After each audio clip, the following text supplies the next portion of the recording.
ये complex analysis का next lecture है एंड विल ट्राई हम ज़्यादा से ज़्यादा टॉपिक्स इस वीडियो में कवर करें। मैं स्टार्ट कर रही हूँ मैरोमॉर्फिक फंक्शन से। तो चलिए देखते हैं इसकी डेफिनेशन। मैरोमॉर्फिक में क्या है कि मान लीजिए ये हमारा कॉम्प्लेक्स प्लेन है और इस कॉम्प्लेक्स प्लेन में हमने एक डोमेन लिया। डोमेन कुछ इस तरीके से, ठीक है। तो ये पोर्शन हमारा हो गया डोमेन डी। इस डोमेन पर हमने एक फंक्शन को डिफाइन किया हुआ है, उस फंक्शन को हमने बोल दिया f। तो ये फंक्शन मैरोमॉर्फिक फंक्शन कब कहलाएगा?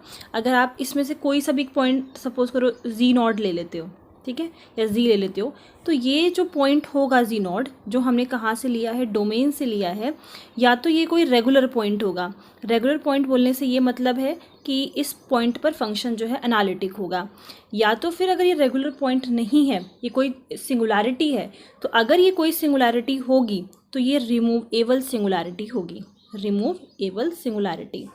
या अगर ये रिमूवेबल सिंगुलैरिटी भी नहीं है तो ये पोल होगा, ठीक है।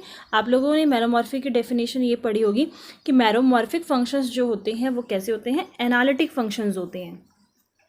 यहाँ पर भी हम सेम ही बात बोल रहे हैं कि ये जो एफ फंक्शन होता है वो एनालिटिक ही है, और अगर इसके पास कोई सिंगुलैरिटी होगी तो हमेशा पोल होगी, ठीक है। तो इससे आप कैसे रिलेट कर सकते हो, इस चीज़ को समझिए। देखिए, रेगुलर पॉइंट बोलने का क्या मतलब है कि फंक्शन कैसा है, एनालिटिक है। रेगुलर पॉइंट जो हमने बोला उससे तो हम यही कह रहे हैं कि इस डोमेन में जितने भी पॉइंट्स हैं वो सारे कैसे हैं, रेगुलर पॉइंट्स हैं, मतलब कि फंक्शन एनालिटिक है। और अगर मान लो फंक्शन एनालिटिक नहीं है, कोई सिंगुलैरिटी है, तो मैरोमॉर्फिक फंक्शंस के पास एक ही टाइप की सिंगुलैरिटी हो सकती है, वो है पोल। जहाँ तक बात होती है रिमूवेबल सिंगुलैरिटी की, तो इस सिंगुलैरिटी में क्या होता है, एक तरीके से हम कहते हैं कि ये ऐसी सिंगुलैरिटी है जिसको रिमूव किया जा सकता है, ठीक है। Removable singularity is a type of singularity which can be removed.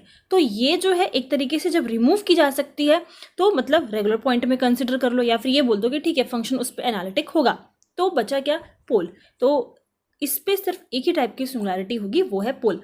Essential singularity मैरोमॉर्फिक functions के केस में नहीं मिल सकती।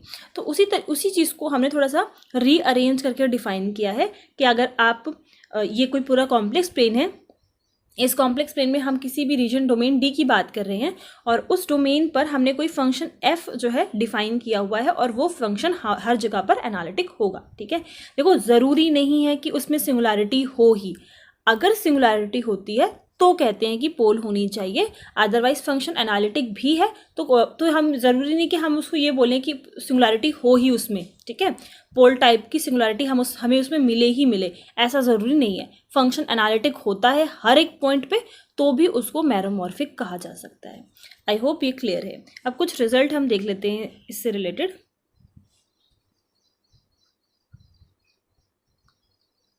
पहला रिजल्ट है कि एंटायर फंक्शंस जो होते हैं वो हमारे मैरोमॉर्फिक होते हैं। Entire functions are meromorphic functions. But अगर हम बात करें कि क्या मैरोमॉर्फिक फंक्शंस एंटायर फंक्शंस होते हैं, तो ये नहीं होता। मतलब सारे मैरोमॉर्फिक फंक्शंस एंटायर नहीं होते, पर सारे एंटायर फंक्शंस कैसे होते हैं, मैरोमॉर्फिक होते हैं, ठीक है। एग्जाम्पल के लिए हम ले लेते हैं 1/z। तो ये कैसा है, this is meromorphic, this is meromorphic in complex plane C। So ये मैरोमॉर्फिक तो है, बट अगर हम ये बोलें क्या ये एंटायर है, तो ये एंटायर नहीं होगा, क्योंकि हमें इसमें सिंगुलैरिटी मिल रही है। एंटायर फंक्शंस जो होते हैं वो हर जगह पूरे कॉम्प्लेक्स प्लेन में एनालिटिक होते हैं, उसमें किसी भी टाइप की सिंगुलैरिटी हमें देखने को नहीं मिलती। वेयर एज इन मैरोमॉर्फिक सिंगुलैरिटी होती है, दैट इज पोल। तो 1/z जो है वो मैरोमॉर्फिक के कॉम्प्लेक्स प्लेन में, इसलिए क्योंकि ये हर एक पॉइंट पर एनालिटिक है। बट जब z इज इक्वल्स टू 0 होगा तब ये एनालिटिक नहीं होगा, क्योंकि ये सिंगुलैरिटी है, और सिंगुलैरिटी भी किस टाइप की है, पोल। वो कैसे आप फाइंड कर सकते हो, लिमिट ये हो जाएगा, limit z is tending towards 0, तो 1/0 इज इक्वल्स टू, मतलब जो हमारा फंक्शन है, limit z is tending towards 0 in 1/z, कितना आंसर आ रहा है, इन्फिनिटी आ रहा है। इन्फिनिटी आने पर क्या होता है, पोल होता है, ठीक है। तो इस फंक्शन के पास सिंगुलैरिटी है भी तो कैसी टाइप की है, पोल टाइप की है। तो मैरोमॉर्फिक तो है बट एंटायर नहीं है, एंटायर जो है वो पूरे कॉम्प्लेक्स प्लेन में एनालिटिक होता है। तो एंटायर फंक्शंस तो देखिए मैरोमॉर्फिक हो सकते हैं, क्योंकि मैरोमॉर्फिक की मैरोमॉर्फिक ये भी कहता है कि सारे जो फंक्शन है वो एनालिटिक होना चाहिए, नहीं होता और अगर मान लो कोई सिंगुलैरिटी है तो पोल होगी, ठीक है, वरना ज़रूरी नहीं है कि सिंगुलैरिटी हो ही उसमें। तो उस केस में ये एंटायर फंक्शंस जो हैं वो सारे मैरोमॉर्फिक हो जाते हैं, बट सारे मैरोमॉर्फिक एंटायर नहीं होते। सेकेंड रिजल्ट है एफ जो है उसको हम कह रहे हैं कि वो मैरोमॉर्फिक है, F is meromorphic at z is equals to infinity. तो इसको हम इन्फिनिटी अगर हम बोल रहे हैं देन इफ जी हमने कोई फंक्शन डिफाइन किया किस टाइप का, f1/z, मतलब कुछ नहीं, ये जो फंक्शन है वो कैसा होगा f दिस, तो हमने z की जगह पर 1/z ये पुट कर रखा है, ठीक है। तो फंक्शन इस टाइप का हो जाएगा और जो फंक्शन नया फॉर्म होगा उसको हमने g नाम दे रखा है। तो ये क्या हो जाएगा, दिस इज, अगर ये मैरोमॉर्फिक हो जाए किस पे, in the neighbourhood of z is equals to 0, अगर ये z इज इक्वल्स टू 0 पे मैरोमॉर्फिक हो जाता है ये वाला फंक्शन, मतलब 1/z की फॉर्मूला, तो ये फंक्शन मैरोमॉर्फिक हो जाएगा इन्फिनिटी पे। बात तो सेम ही है, 1/0 इज इन्फिनिटी, तो बात तो उसी की ही कर रहा है। तो अगर ये जो फंक्शन है वो मैरोमॉर्फिक हो जाए 0 पे, तो 1/z की जगह पे जो ये फंक्शन में जो हम z पुट करते हैं तो वो मैरोमॉर्फिक हो जाएगा इन्फिनिटी पे। थर्ड इज हम सम करें या फिर प्रोडक्ट करें, सम एंड प्रोडक्ट्स ऑफ, मैं एम लिख रही हूँ मैरोमॉर्फिक फंक्शन आर मैरोमॉर्फिक। अगर दो मैरोमॉर्फिक फंक्शंस का सम कर रहे हैं, मतलब कुछ इस टाइप से, मैरोमॉर्फिक फंक्शन का सम हमने किया तो अगेन एक मैरोमॉर्फिक फंक्शन ही मिलेगा, और अगर उसका प्रोडक्ट किया तो भी एक मैरोमॉर्फिक फंक्शन ही मिलेगा। फोर्थ रिजल्ट है, सो अगर हम क्वेश्चन फॉर्म में बात करें तो ये दो मैरोमॉर्फिक फंक्शंस हैं, ठीक है। एक मैरोमॉर्फिक फंक्शन को हम p मान लेते हैं px, इसको मान लेते हैं qx, ये दो मैरोमॉर्फिक फंक्शंस हैं। तो ये अगेन एक मैरोमॉर्फिक फंक्शन होगा, दिस विल अगेन बी एक मैरोमॉर्फिक फंक्शन। बट कंडीशन क्या है इसमें, कंडीशन ये है कि ये जो डिनोमिनेटर में जो मैरोमॉर्फिक फंक्शन होगा वो 0 के बराबर, आइडेंटिकली इक्वल्स टू 0 नहीं होना चाहिए। नेक्स्ट फिफ्थ पॉइंट है, मान लीजिए आपके पास एक मैरोमॉर्फिक फंक्शन है h, ठीक है। तो किसी भी मैरोमॉर्फिक फंक्शन को हम किस तरीके से रिप्रेजेंट कर सकते हैं in the questions of two analytic functions in domain, like इस h को आप रिप्रेजेंट कर सकते हो px/qx टाइप से। तो ये भी हमारे पास एनालिटिक फंक्शन है, किसी डोमेन एनालिटिक है, और ये भी हमारा एनालिटिक है, दोनों हमारे एनालिटिक फंक्शंस है किसी डोमेन D में। तो हम क्या कर सकते हैं, एक मैरोमॉर्फिक फंक्शन को, हर एक मैरोमॉर्फिक फंक्शन को इस तरीके से, मैरोमॉर्फिक फंक्शन है किसमें, ओपन सेट D में, यहाँ पे जिस हम डोमेन D की बात कर रहे हैं, so it is meromorphic function in open set D and it can be represented in the quotient form of two analytic functions। और ये दोनों analytic functions कैसे होंगे, सॉरी ये दोनों analytic functions डोमेन D में होंगे। सिक्स्थ पॉइंट है, इस तरीके से समझिए इस पॉइंट को, ये हमारा कॉम्प्लेक्स प्लेन है C और यहाँ इसका हमने कोई डोमेन D ले लिया, ठीक है, दिस इज़ डोमेन D, और ये जो डोमेन है ये कैसा है, बाउंडेड है, दिस इज़ बाउंडेड सबसेट किसका, C का, ठीक है। तो a meromorphic function in C can have finite number of poles, finite number of poles किसमें, इन D में। तो अगर हम कोई कॉम्प्लेक्स प्लेन ले रहे हैं, ओके, और इस कॉम्प्लेक्स प्लेन में हमने एक D ले लिया, ये D कैसा है, बाउंडेड सबसेट ले रखा है, ठीक है, और इस बाउंडेड सबसेट पे आपने कोई फंक्शन f डिफाइन कर रखा है, तो इसके पास कोई फाइनाइट नंबर पोल्स ही मिलेंगे, ठीक है, इनफाइनाइट नहीं मिल सकते, कुछ फाइनाइट नंबर ऑफ पोल्स ही मिलेंगे इस डोमेन D में। फंक्शन कैसा है, meromorphic, so statement will be a meromorphic function in C can have only finite numbers of pole in the bounded subset D of C। Seventh point क्या है, then let, और आप ना ये देखो इस चीज़ से ये भी समझ सकते हो कि पोल्स ही मिल देंगे, सिंगुलैरिटी मैरोमॉर्फिक फंक्शन की बात हो रही है तो कोई और सिंगुलैरिटी तो हो ही नहीं सकती, पोल ही होगी। और अगर पोल इनफाइनाइट मिल जाते हैं तो फिर एनालिटिक कैसे रहा वो, ठीक है। बाउंडेड सबसेट में अगर पोल्स इनफाइनाइट मिल जाते हैं, इनफाइनाइट होंगे तो फिर वो एनालिटिक कैसे रहा। इसलिए अगर बाउंडेड सबसेट की बात हो रही है तो उसमें हमें फाइनाइट पोल्स ही मिलेंगे। नेक्स्ट है लेट एफ, जो है वो हमारा एक entire function, let f be entire and at g is equals to infinity. Suppose करो इस पे उसके पास रिमूवेबल सिंगुलैरिटी है, ये मान लो या फिर पोल मान लो, देन इम्पॉर्टेंट है, then f is either constant, या तो इस तरीके से लिख देती हूँ थोड़ा समझने में आसानी होगी, या तो एफ फंक्शन कैसा होगा, कांस्टेंट होगा, और या तो ये एक पॉलिनोमियल होगा, और पॉलिनोमियल की जो डिग्री होगी वो किसके बराबर होगी, जो इन्फिनिटी पे ऑर्डर होगा, order of pole at g is equals to infinity. देखिए ये हमें ये एक तरीके से गिवन पोर्शन है और इससे हम ये इम्प्लाई कर सकते हैं।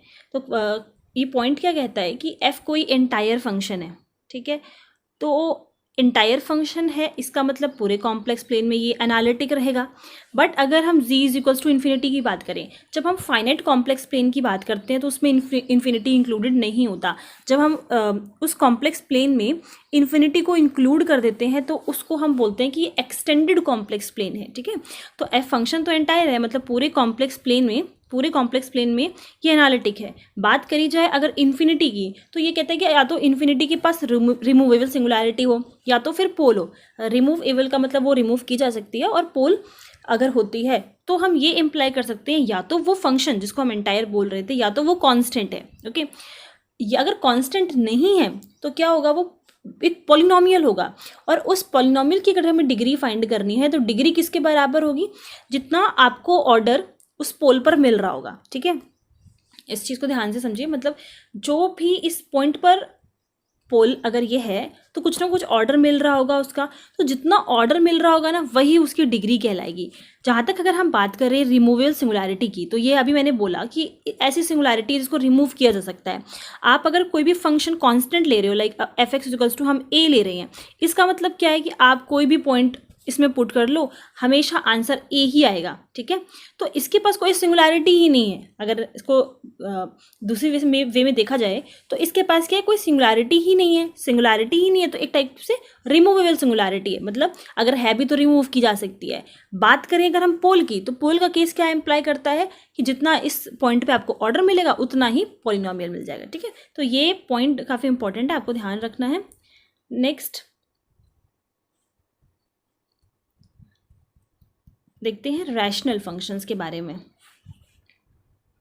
अगर हम इसको नाम से ही समझें तो रैशनल नंबर्स क्या होते हैं। रैशनल नंबर्स हमारे पास होते हैं कि p बाई क्यू फॉर्म का, अगर कोई भी नंबर को हम p बाई क्यू की फॉर्म में रिप्रेजेंट कर सकते हैं तो वो रैशनल नंबर्स कहलाते हैं। अब यहाँ पर हो रही है फंक्शंस की बात, तो सेम यहाँ पर भी वही काम करेंगे कि P x by Q x type का अगर हमें फंक्शन नज़र आता है तो वो रैशनल फंक्शन होगा।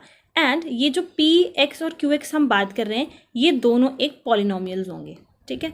तो ये इस टाइप के जो फंक्शंस होंगे उसको हम क्या बोलते हैं, रैशनल फंक्शंस बोलते हैं। एवरी रैशनल फंक्शन, यहाँ पर हमने एच एक्स लिया है, that it can be expressed as question of polynomials. तो ऐसे बोल लो और इस तरीके से लिख लो, F G is equals to P and Q. Condition same है, एक्स नहीं, आप यहाँ पे जी ही लो क्योंकि हम कॉम्प्लेक्स एनालिसिस की बात कर रहे हैं, तो आप एक्स नहीं लो, जी ज़्यादा इस करेक्ट होगा। तो यहाँ पर ये दोनों कैसे हैं, ये पॉलिनोमियल्स हैं। तो जब आप पी बाई क्यू की फॉर्म में लिख सको, दोनों ही कैसे हो, पॉलिनोमियल्स हो, तो ऐसे फंक्शंस को हम रैशनल फंक्शंस बोलते हैं। या आप एक डेफिनेशन ये भी है कि a meromorphic function, meromorphic function on C infinity, इसका क्या मतलब है, एक्सटेंडेड कॉम्प्लेक्स प्लेन की बात कर रहे हैं, तो इसको हम क्या बोलेंगे, this is called a rational function. ठीक है। और इसकी डेफिनेशन तो मैं अभी आपको बता ही चुकी हूँ। तो आई होप रैशनल फंक्शन की आपको डेफिनेशन क्लियर हो। उसके बाद ये जो थ्योरम मैं अभी आपको बता रही हूँ, ये मैं लास्ट वीडियो में डिस्कस कर चुकी हूँ, जिसमें हम लावलीज थ्योरम के एक्सटेंडेड वर्जन्स के बारे में पढ़ रहे थे। It is almost related to that. उसमें बस पॉलिनोमियल वर्ड यूज़ किया था और इसमें हम रैशनल फंक्शन का वर्ड इस्तेमाल कर रहे हैं। एग्जैक्टली सेम है कि एफ जी जो है वो एक मैरोमॉर्फिक फंक्शन है कॉम्प्लेक्स प्लेन में। It is meromorphic in complex plane C. तो एक नेचुरल नंबर हमारे पास एग्जिस्ट कर रहा है। यहाँ पर हम m is greater then 0 and r is greater then 0, मतलब फॉर्म कुछ इस टाइप से आपको देखने के लिए मिलेगी। जो फंक्शन होगा उसका mod less than is equals to हो जाएगा m mod z to the power n। अब आप लोगों को याद आ गई होगी ये वाली फॉर्म। तो उसमें हम क्या कह रहे थे कि जिससे वो बाउंड हो रहा है और ये जो मतलब एक नंबर ऐसा एग्जिस्ट करेगा और ये जो रहेगा वो एक टाइप ऑफ पॉलिनोमियल उस केस में हमने बोला था, ठीक है। देन अगर यहाँ पर हम जब सिर्फ इतना कह रहे हैं, अगर ऐसा होता है देन ये इम्प्लाई कर रहा है कि function f will be a rational function. ये उसी से रिलेटेड है, बस पॉलिनोमियल बोल दिया, यहाँ पे रैशनल बोल दिया और कोई फ़र्क नहीं है इसमें। तो ये रिजल्ट आपको ध्यान रखना है। फंक्शन मैरोमॉर्फिक है कॉम्प्लेक्स प्लेन में, तो अगर ये कंडीशन सेटिस्फाई करता है तो हम बोलेंगे कि फंक्शन कैसा है, meromorphic, sorry rational, mod z is greater than. ये हम सफिशेंटली लार्ज वैल्यूज़ के लिए बोलते हैं, ठीक है। z की लार्ज वैल्यूज़ के लिए हम इस चीज़ को बोलते हैं। नेक्स्ट वी हैव बाकी की जो थ्योरम्स हैं वो आप लोगों को ऑलरेडी पता ही है। जैसे हम बोलते हैं कि जो इमेज सेट होती है, या फिर आप ऐसे बोलो जो रेंज होता है, रेंज भी हम किसकी बात करते हैं, एक नॉन कांस्टेंट की फंक्शन की बात करते हैं, एंटायर की ही बात कर रहे हैं। Range of non constant analytic बोलो तो भी it is entire and complex plane में, ठीक है। तो नॉन कांस्टेंट एंटायर फंक्शन कैसा होता है, डेंस होता है, डेंस सबसेट ऑफ सी। ये रिजल्ट हमें पता तो है, बट इस चीज़ को अप्लाई कैसे करना है, जो क्वेश्चंस आते हैं CSIR में, तो हमें ये पता नहीं लगता कि इस रिजल्ट को अप्लाई कैसे करें। तो उससे रिलेटेड मैंने वीडियोस अपलोड कर रखी हैं, कॉम्प्लेक्स एनालिसिस के प्लेलिस्ट में मिल जाएंगी आप लोगों को। तो आप देख सकते हो कि पता कैसे करना है कि रेंज सेट की अगर बात हो रही है तो आप इस थ्योरम को या इस इम्पॉर्टेंट रिजल्ट को वहाँ पे कैसे देखो। तो ये वो आप देख लेना, यूज़फुल रहेगा। इस वीडियो में बस इतना ही। आगे मैं कौन से टॉपिक कवर करने वाली हूँ वो मैं सर आपको बता देती हूँ।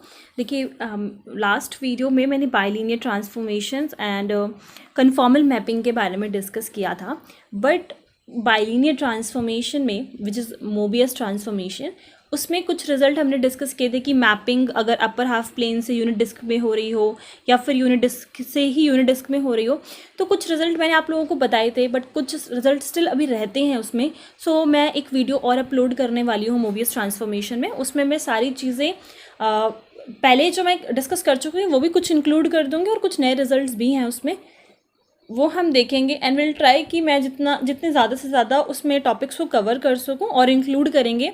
जैसे कि आर्ग्यूमेंट प्रिंसिपल हो गया, कुछ ऐसे टॉपिक्स अभी और रह रहे हैं जो हम उस वीडियो में कवर करेंगे।